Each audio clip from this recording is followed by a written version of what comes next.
Welcome to the Deep Dive. I'm genuinely thrilled you're joining us today because we're not just scratching the surface. We're plunging deep into a topic that feels like it's really redefining our relationship with information itself. Definitely. We're talking about large language models, LLMs, those incredibly powerful AI systems that can generate text, answer questions, and sometimes, quite frankly, feel like they, know everything. Indeed.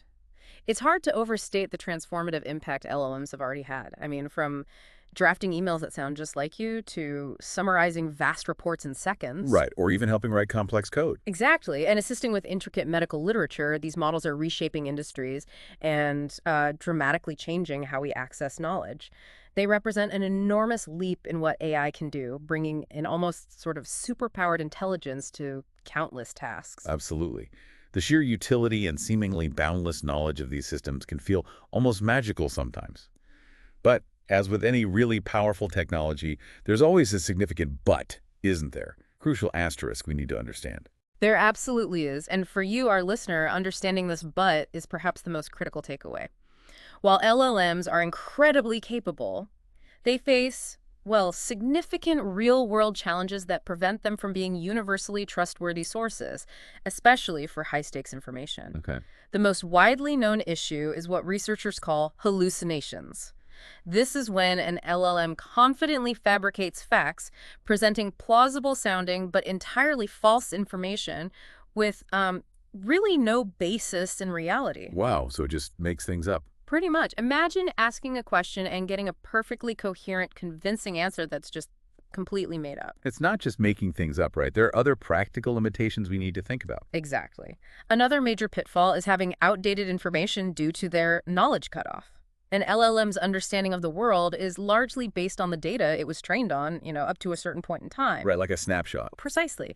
So if you ask it about recent events, new discoveries, or even new cultural phenomena that occurred after its last training update, it simply won't know.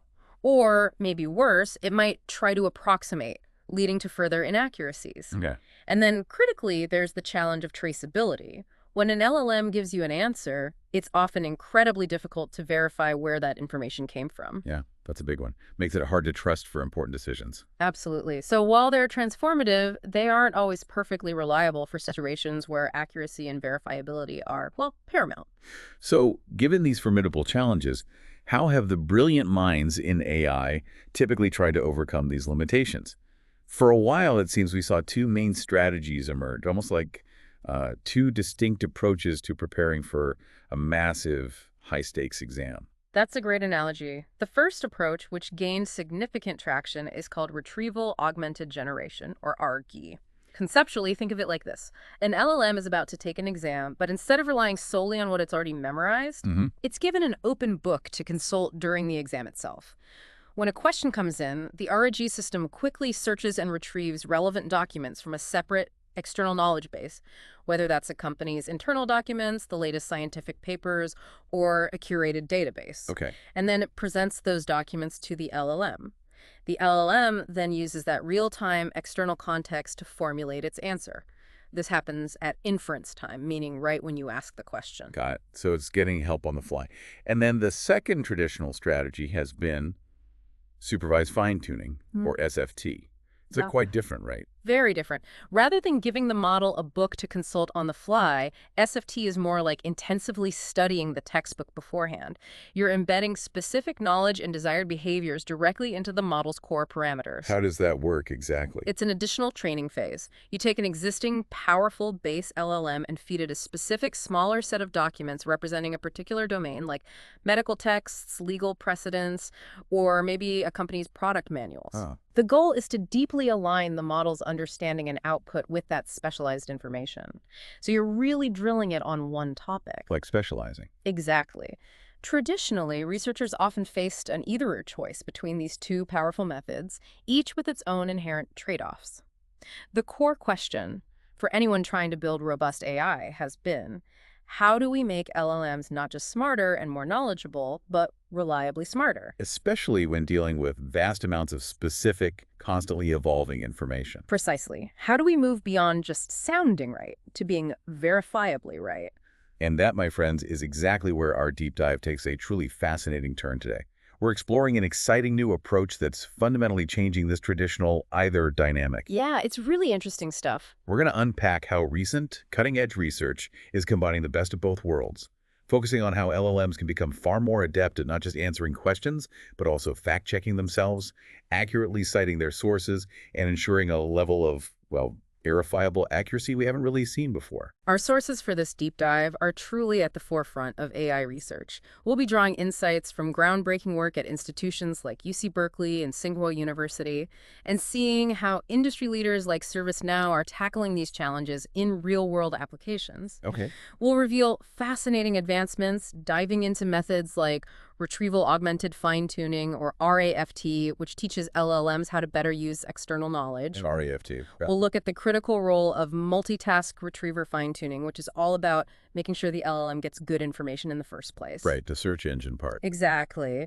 And we'll explore sophisticated techniques for robust fine-tuning, or RbFT, specifically designed to inoculate LLMs against faulty or even malicious retrieved information. RbFT sounds important. It is. Our mission for you today is to unpack what these advancements mean for making AI truly trustworthy and how they're shaping the future of knowledge access. Let's maybe start by looking at how this topic began, by understanding the foundational capabilities and inherent limits of LLMs. Good idea. To understand the innovations, let's quickly set the baseline. Imagine you're hearing about this for the first time. LLMs come to know anything because they are trained on truly colossal data sets. Colossal is an understatement, really. We're talking about petabytes of text data, the entire internet, vast libraries of books, scientific papers, conversational dialogues, and just more. This immense pre-training process gives them an incredibly broad understanding of language, grammar, context, and a surprising amount of general facts about the world. Which is why they're so good at chatting, right? Exactly. It's precisely why they're so amazing at conversational tasks, summarizing information, translating languages, and even generating creative text or code. They've essentially internalized patterns from nearly all human-generated text they could find. However, a key limitation quickly became apparent, as highlighted by various researchers and industry experts like the folks at ServiceNow. Without additional mechanisms, these models can hallucinate. Right, the made-up facts again. Yeah. This means they might confidently produce information that sounds utterly convincing, grammatically perfect, and contextually plausible, but is, in fact, entirely fabricated or incorrect. Imagine asking about a historical event and getting a detailed, compelling narrative that just never happened. Sorry. Or they might struggle significantly with facts that emerged after their training cutoff. If their knowledge base stopped updating in, say, 2023, they won't know about a major discovery announced in 2024. So they're stuck in the past. In a way, yes. This isn't just an inconvenience. For critical applications, it's a potential showstopper. You can't rely on outdated info for medical advice or financial planning. So the challenge is clear. How do you get these incredibly articulate and knowledgeable systems to be reliable and up-to-date? This brings us back to the two primary strategies that emerged. Let's really unpack the first one. Retrieval-Augmented Generation, or RAG. Okay. At its core, RAG is about bringing external, verifiable information to the LLM as it needs it. As conceptualized by early work from researchers like Lewis and colleagues, RAG augments the LLM's generation process. Augments how? By providing additional textual information retrieved from a separate external document corpus, a digital library, if you will, right at the moment it needs to generate a response. Okay, so it's looking things up in real time. Exactly. So instead of relying solely on the LLM's vast but potentially outdated or hallucinated internal memory, the system dynamically fetches and consults relevant documents. It's literally an open book exam every time a query comes in. And for you, the listener, the practical implications of RAG are enormous. Right? It's fantastic for getting incredibly up-to-date, verifiable information for critical applications. Absolutely. Think about a legal professional needing the very latest case precedents, or a doctor accessing the newest medical research findings. Or even just an employee looking up the latest company policy that changed last week. Precisely. As discussed in much of the research on RAG, it excels in these scenarios because the LLM can pull the most current, relevant information right when it needs it. And crucially, it allows for traceability. Traceability. You could ask where it got the info. Ideally, yes. You can ask, where did you get that information? And the R system can point directly to the source document it used. That builds trust. Okay, that's a big deal. But you mentioned a catch earlier. Right. What's truly fascinating here, and a bit of a challenge, is that while RAG offers powerful grounding, its effectiveness is intrinsically tied to the quality of the retrieved information. Garbage in, garbage out. Essentially, yes. If the retriever component, the part of the system responsible for finding those documents, doesn't perform optimally, the LLM might be given irrelevant, incomplete, or even misleading data. Okay. This is where distractor documents become a significant problem. As research from teams like Tu and colleagues has extensively detailed, these are documents that might seem semantically similar to your query but are factually unhelpful, or worse, outright incorrect. Can you give an example? Sure. Imagine asking for information about a specific pharmaceutical drug, and the retriever pulls up documents about a different drug with a similar sounding name. Or maybe a general article about drug side effects that doesn't actually apply to your specific query. I see. The LLM, if it's not trained to discern this, might then inadvertently incorporate these distractions, undermining the entire purpose of factual grounding. It gets confused by the noise. That sounds like a serious challenge. Now, let's look at the second major strategy, supervised fine-tuning, or SFT. This approach takes a different route to knowledge acquisition. Yes. SFT involves taking an existing, powerful base LLM-1 that already has a broad understanding of language and training it further on a specific, smaller, curated dataset that represents a particular domain or task. So, back to the student analogy. Exactly. Imagine a student who has completed a general education but then enrolls in a specialized program, intensely studying and memorizing for a closed book exam in a specific field like, say, astrophysics or ancient history. The knowledge isn't fetched on the fly. It's deeply ingrained or baked in directly into the model's parameters during this additional training phase. The benefits of SFT seem clear then. It excels at aligning the model's output to a desired format, tone, or style, and it helps the model learn highly specific, domain-centric knowledge. Definitely. For example, a base LLM might be good at general conversation, but an SFT version could become an expert in medical coding, understanding nuanced patient queries, or generating specific types of legal summaries with precise terminology. So it gets really good at one thing. Right. As pointed out by researchers like Wu Yang and colleagues, this approach is incredibly effective for niche areas where precise terminology or a particular communicative style is crucial. It imbues the model with deep specialized expertise. But here's where it gets really interesting. The inherent limitation of SFT. While it bakes in deep knowledge, the model is still constrained by what it was trained on, right? Absolutely.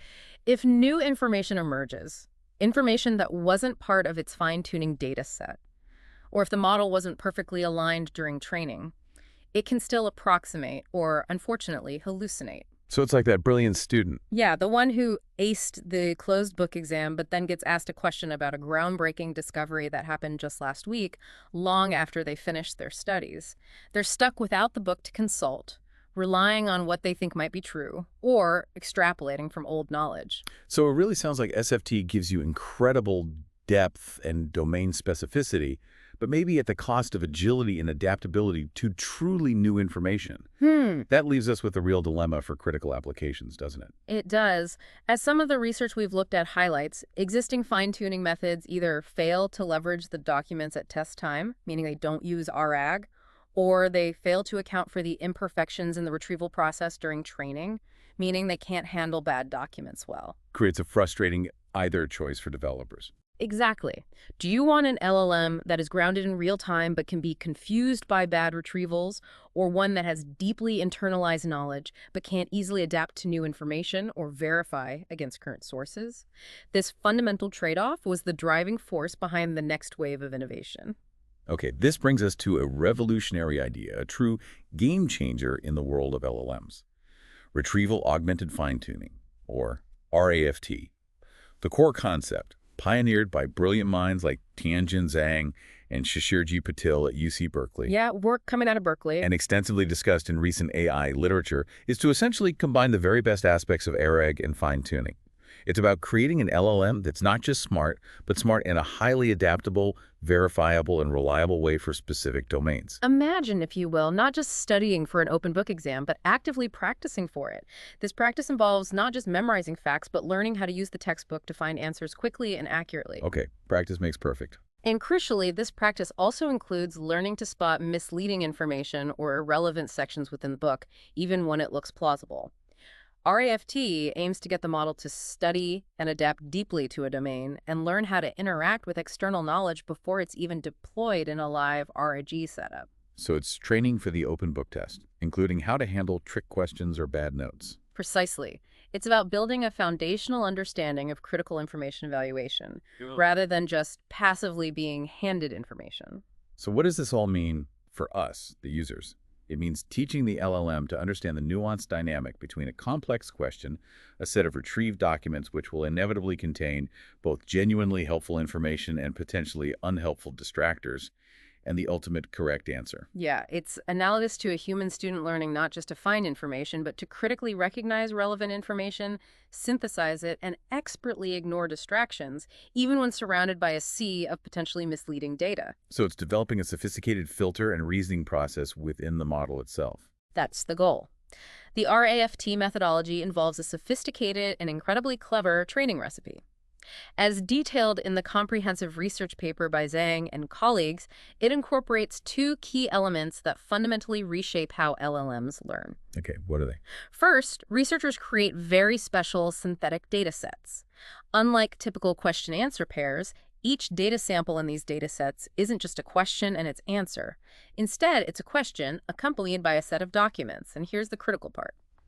Some of these documents are relevant and contain the correct answer. The golden document. Right, the golden ones.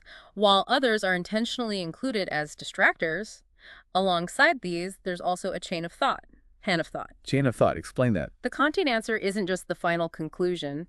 It's a step-by-step reasoning process, and most importantly, it must explicitly cite verbatim sequences directly from the relevant documents. It shows its work. Ah, I see.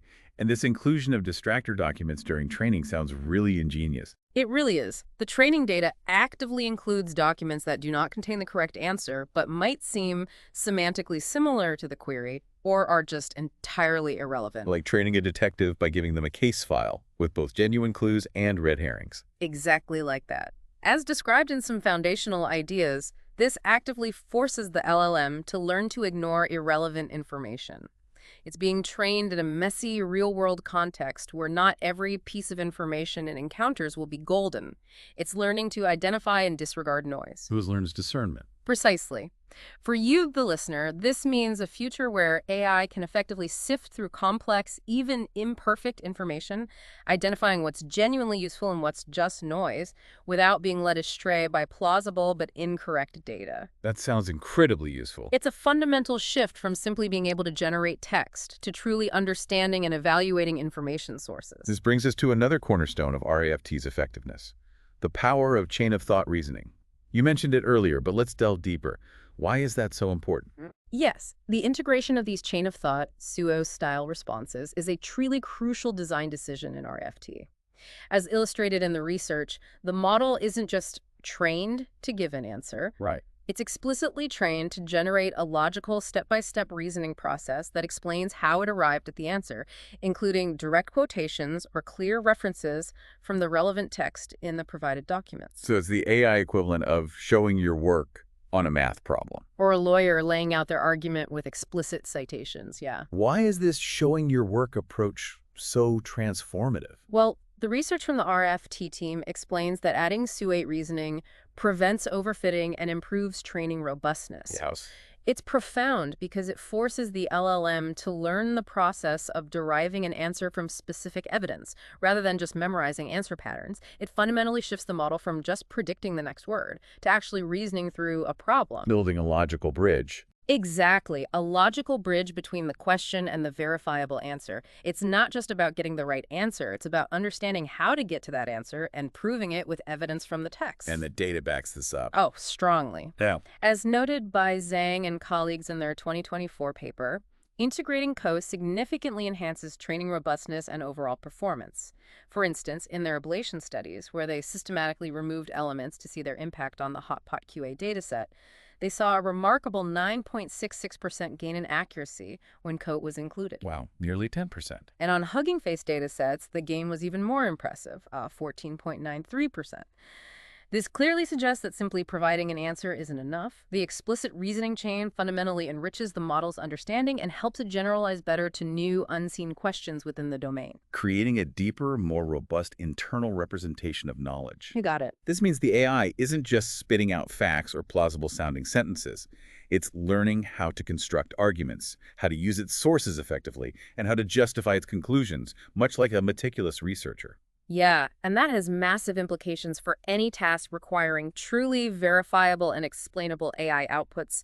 Think scientific discovery, medical diagnosis, legal analysis, financial reporting. Anywhere you need to trust the answer and know why it's the answer. Precisely. It moves us closer to AI systems that can explain their reasoning, not just their conclusions, fostering a new level of trust and accountability. Okay, that all sounds incredibly promising in theory. RAFT sounds great. But does it actually work in the real world beyond just conceptual discussions? Well, the research from Zhang and colleagues provides truly compelling evidence. They rigorously evaluated RAFT across diverse and highly domain-specific datasets, specifically chosen for their complexity and need for factual accuracy. They tested it on PubMed, which is a vast repository of medical question-answering data, Hot-Pot QA, which requires multi-hop reasoning, connecting multiple pieces of info to answer one question. Tricky stuff. Very. And even the Gorilla API bench, which focuses on coding and API documentation, a notoriously tricky domain for LLMs. Okay, so how did RFT do? The results are unequivocally strong, truly making the case for RFT. It consistently and significantly outperforms traditional baselines. This includes plain LMAA27B models, both with and without RAG. Right. And even domain-specific fine-tuning, or DSF, which was previously considered a strong method for specialized tasks. Give me some numbers. Okay, for example, in their detailed findings on that tricky Hot-Pot QA dataset, RFT achieved a remarkable 35.28% accuracy. That's an astonishing gain of over 30% compared to DSF alone. 30%, that's huge. It is, and on the TorchHub dataset, the gain was an incredible 76.35%. These aren't just incremental improvements, these are monumental leaps in performance. Showing RFT's capability to unlock unprecedented accuracy in specialized domains. Absolutely. This translates directly into more reliable and accurate AI assistance for industry-specific queries, leading to better decision-making, increased efficiency, and drastically reduced errors in highly specialized fields where accuracy is non-negotiable. And what's even more impressive, perhaps, is that RAFT even demonstrated advantages over much larger general-purpose models like GPT 3.5 on some of these challenging domain-specific tasks. Really? A smaller model trained with RAFT beat a bigger one? On certain tasks, yes. It suggests that focused, intelligent training like RAFT can sometimes outmaneuver sheer model size. Smarter training, not just bigger models. Fascinating. Now, you mentioned something counterintuitive earlier about the golden document. Yes, that's a particularly interesting finding from the RAFT research, illustrated in their figures. One might instinctively assume that for optimal training, to teach the model to effectively extract information from context, the golden document, the one with the actual answer, should always be present in the training context. Makes sense. You wanted to learn from the right answer. So P100% golden documents. You'd think so. But the findings directly challenge this. It turns out that incorporating a portion of the training data without the golden document present in the context, with the percentage of golden documents ranging from maybe 40% to 80%, it varied by data set, actually appears to enhance the model's performance on RAG tasks. Wait, so sometimes not giving it the answer helps. That seems paradoxical. It does. This suggests that occasionally forcing the model to, as the researchers put it, memorize answers instead of deriving them from the context can actually be profoundly beneficial. How?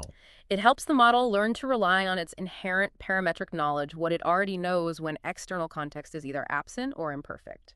For you, this means LLMs are being trained to be smarter, even when the external book isn't perfectly complete or available. So it develops a robust fallback mechanism and strengthens its internal understanding. Kind of like a human who learns not just to look up facts, but to internalize core principles so they can reason even when external data is missing. Okay, that's clever. Another absolutely critical aspect, especially for real-world deployment, is how well RAFT handles irrelevant or distracting information.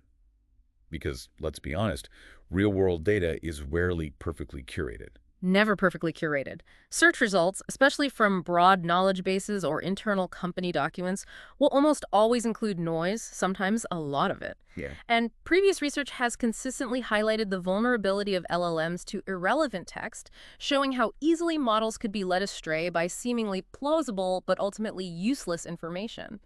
RAFT directly addresses this. How? By training with distractors. Exactly. By training the model with varying numbers of distractor documents alongside the golden ones, the research clearly shows that training with these distractors significantly improves the model's resilience to fluctuations in the number of documents encountered during testing. So learns to handle different levels of noise. Yeah. Right. For instance, for the natural questions dataset, they found that training with 4 documents, 1 golden document plus 3 cleverly chosen distractors, leads to optimal performance, even when tested with different numbers of documents or distractors later on. This trains the model to be robust to real-world clutter. That's the idea. So what does this all mean for you, the listener?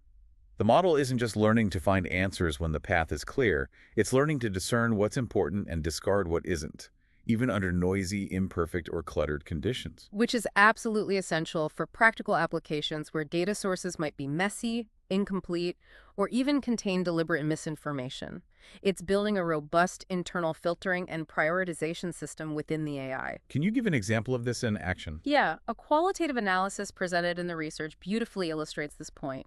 In a test on the Hotpot QA dataset, a traditional domain-specific fine-tuning DSF model, when asked for a specific screenwriter's name in a complex context, got confused. What happened? It mistakenly cited a film title instead of the person's name. The context was there, but the model couldn't differentiate. In stark contrast, the RAFT model accurately provided the screenwriter's name, demonstrating its superior ability to derive the correct, relevant context from the provided documents, even when the question was tricky and surrounded by other plausible-looking information.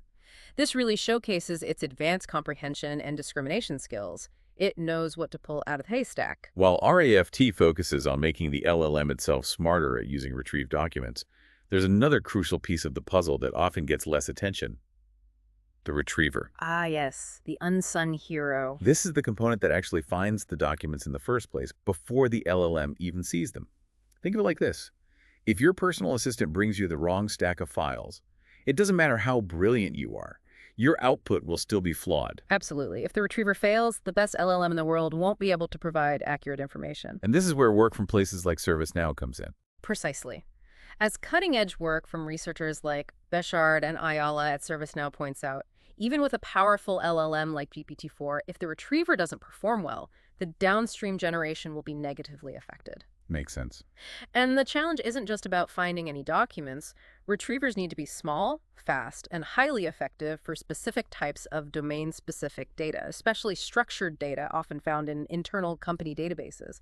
Things like workflow steps, database table names, or specific field names within a complex system. Right, the kind of stuff unique to a business. Exactly. This is a very practical issue for real-world enterprise applications, where you can't afford to deploy separate, specialized retrievers for every single internal use case or department.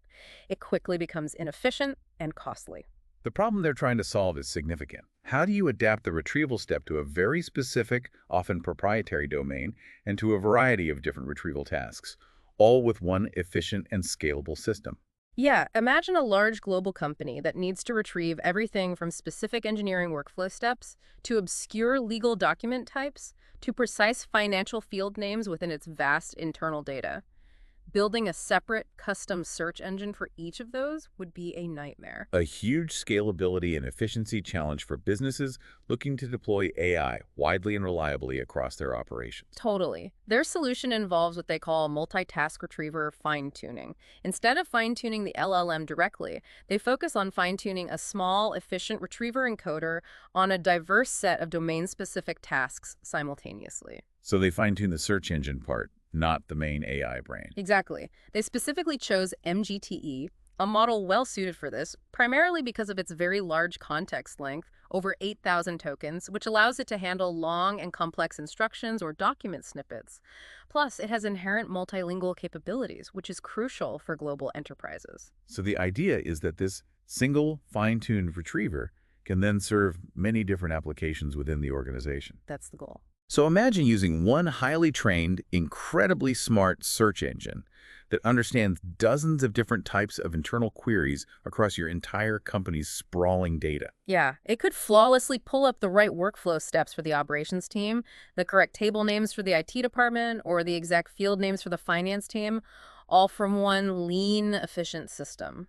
Like having a unified, intelligent internal search capability that truly understands the nuances of your business data. This dramatically reduces the complexity and cost of deploying AI. And to create this versatile retriever, they generated massive data sets of text-object pairs.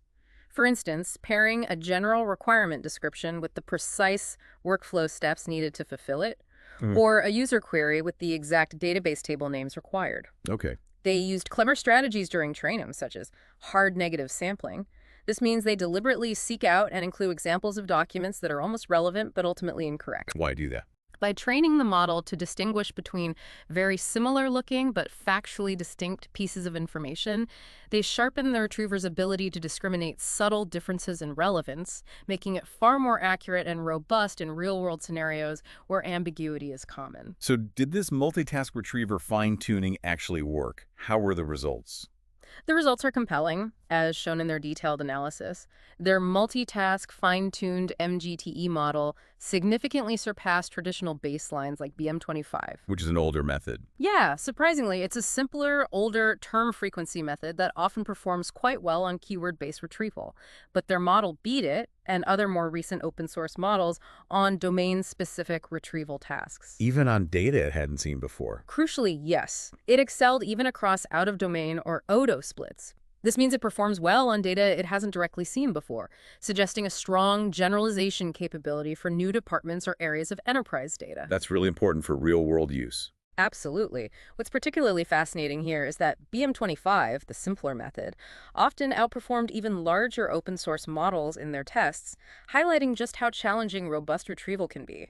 But their fine-tuned model broke through. It did, achieving impressive recall scores, for instance, 0.90, recall at 15 for steps, meaning it found 90% of the correct steps within the top 15 retrieved results. 0.90, recall at 5 for tables, and 0.60 recall at 5 for fields. Those sound pretty good. They are. They even found that downsampling very frequent components in the training data, giving less weight to overly common items, actually improved performance by 8% for step retrieval. Demonstrating the importance of careful dataset balance in real-world scenarios is about teaching the model to see the signal through the noise, even if that noise is common. You nailed it. This means businesses can deploy a single, small, and incredibly efficient retriever that generalizes well across different departments and diverse data types, significantly minimizing hardware costs and reducing latency in their AI applications. A huge win for practical, scalable AI deployment within large enterprises. What about different languages? You mentioned it was multilingual. Right. They put its multilingual capabilities to the test, evaluating it across German, Spanish, French, Japanese, and Hebrew, recognizing that global enterprises operate in many languages. Yeah. While performance naturally decreased compared to English, where most of the training data was derived, the fine-tuned model still outperformed the base model in most of these languages. Okay, so it helps, even if more data would be better. Exactly. It suggests that while more multilingual domain-specific data would certainly enhance performance further, the approach preserves some crucial multilingual ability. They also showed it generalizes robustly to a similar but distinct task called workflow retrieval, with recall at 5 improving impressively to 0.94. Demonstrating the versatility of fine-tuning the retriever itself. Yeah, this research strongly emphasizes that optimizing the retrieval step, the very first step in any REG pipeline, is just as critical as optimizing the LLM itself for truly robust, accurate, and adaptable REG systems. It's not just about how smart the AI's brain is. It's about the quality and relevance of the information it receives from its sensory input, so to speak. Well put. Okay, we've talked about RAG, which helps LLMs use external information, and RAFT, which trains them to be even smarter about discerning that information. But what happens when the information itself, the very source documents, are fundamentally flawed? Ah, yeah. What if they contain errors, misleading statements, or even deliberate misinformation? Right. This isn't just about noise now. This is about outright bad data being fed to the system. This is an unavoidable and very serious real-world problem. As groundbreaking research from Tu and colleagues at Tsinghua University explains, real-world retrievers and knowledge bases are inherently defective and imperfect. Okay. They identified 3 critical types of retrieval defects that can severely undermine even the most sophisticated RGAE systems. What are they? First, noisy documents.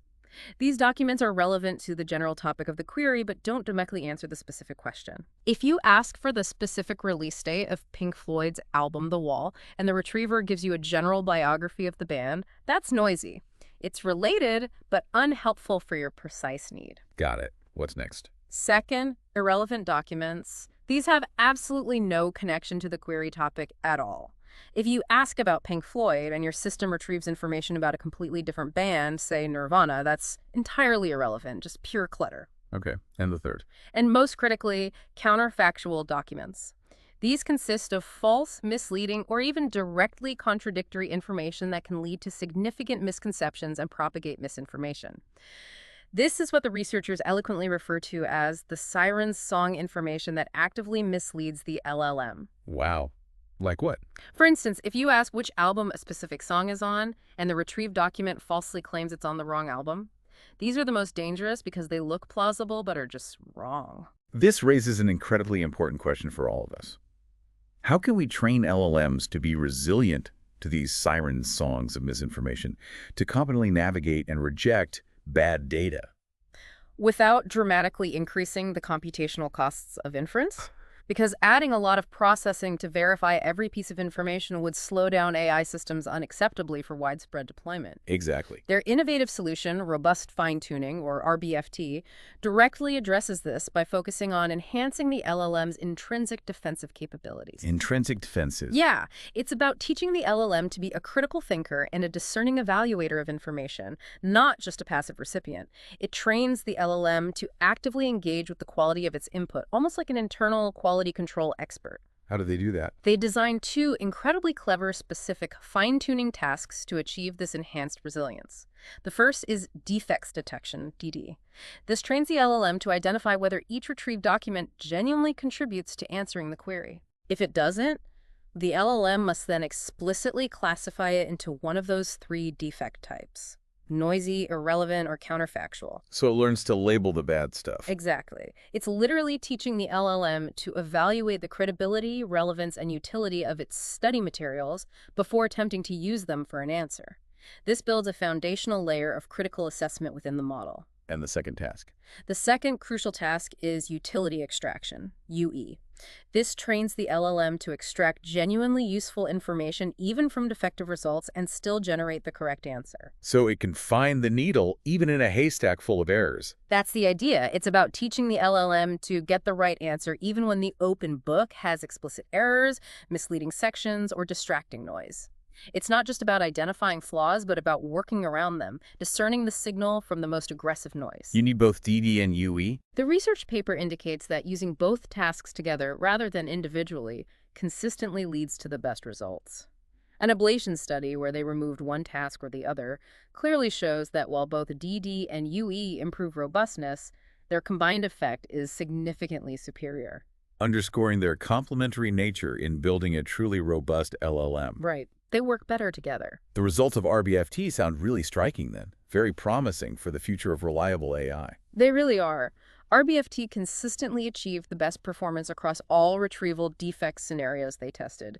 This included clean settings where there were no defects, normal settings with 40% defective documents, which they figure is a common real-world scenario, Right. and even hard settings where 100% of the retrieved documents were defective. 100% bad documents. How'd it do? It still excelled, comparatively. These are incredibly challenging adversarial conditions, and RbFT showed resilience under all of them. What about those really dangerous counterfactual documents? That's where it gets fascinating and critically important for high-stakes real-world applications. Its performance against counterfactual documents was exceptional. When using the Llama model in the hard setting, meaning every single document provided was misleading, RbFT showed an over 70% improvement in the exact match EM metric compared to the second best method. 70% improvement when everything it's given is wrong. Yeah. Think about that. A 70% increase in accuracy when all the provided information is intentionally false or misleading. This is an absolute game changer for critical applications where misinformation, whether accidental or malicious, poses an extreme risk. Like medical diagnostics, financial advice, or cybersecurity. Exactly. It means the LLM can literally identify and potentially correct for bad input. So what does this all mean for you, the listener, and for the future of AI? This means LLMs can be trained to actively detect and mitigate false or misleading information, even if it's explicitly given to them by a faulty retriever or a malicious actor. This capability moves us decisively away from the hallucination problem and towards genuinely trustworthy AI responses, giving us far greater confidence in their outputs. How does it actually work, though? How does it know to ignore the bad stuff? Good question. A qualitative analysis examining the LLM's attention distribution, essentially, where the LLM focuses its mind when processing information, revealed how RbFT works at a deeper level. What did they find? They found that the fine-tuned model showed a smoother attention distribution, instead of fixating intensely on misleading entities or irrelevant details, which a non-robust LLM might do. Right, getting distracted. They focus more broadly and appropriately on relevant contextual information. This helps activate the LLM's internal parametric knowledge, allowing it to cross-reference and correct itself even when external input is flawed.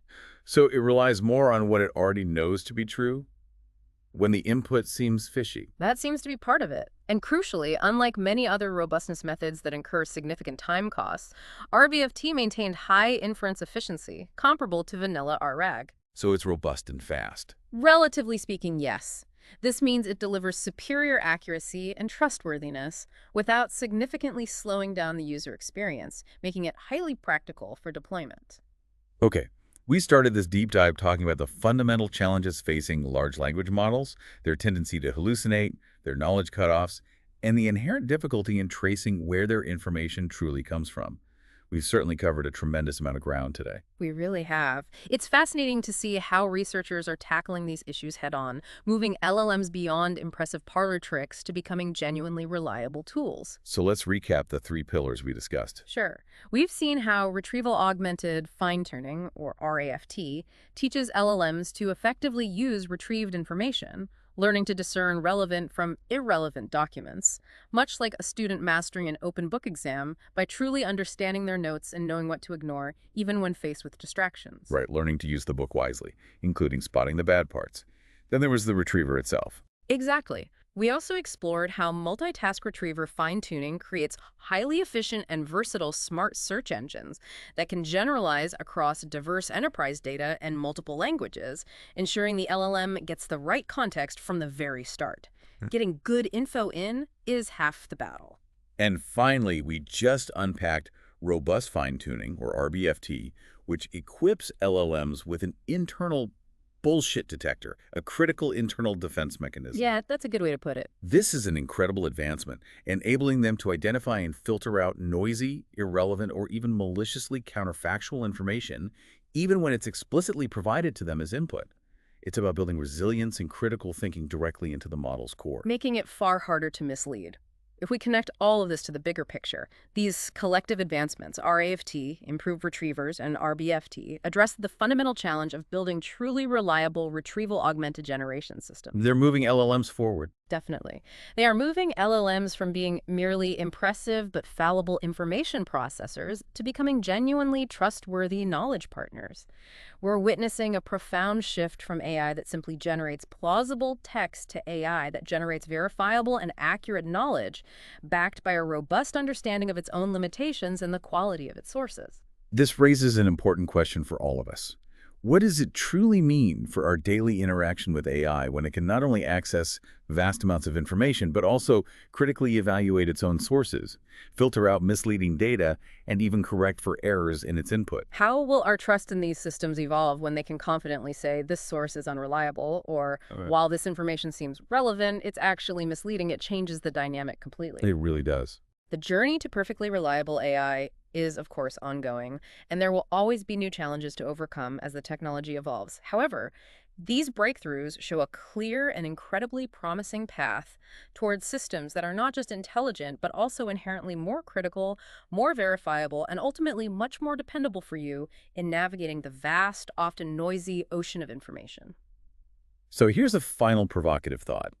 Imagine a future where AI systems aren't just giving you answers, but are constantly self-correcting, proactively verifying their sources, and even telling you why certain pieces of information might be unreliable, or why they chose one source over another.